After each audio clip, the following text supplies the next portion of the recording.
তো এখন আমরা জাপানি টেম্পলে চলে আসছি। তো অনেক উঁচুতে, আমাদের পা ব্যথা হয়ে গেছে, আমরা তাই যাবো না, এখান থেকেই দেখে নিলাম, নমস্কার করে নিলাম। আর এখন এইদিকে একটা ছোট্ট মন্দির আছে, মানে ওটারই। আসো,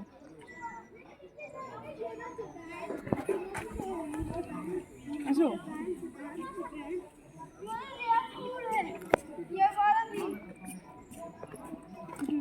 চারপাশটা দেখায় না।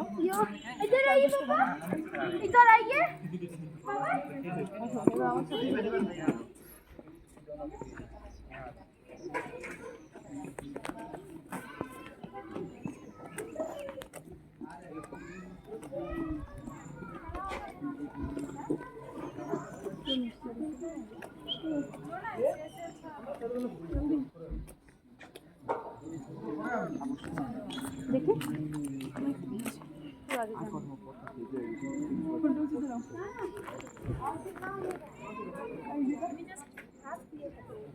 তোমারও পোস্টটা ভালো আসবে।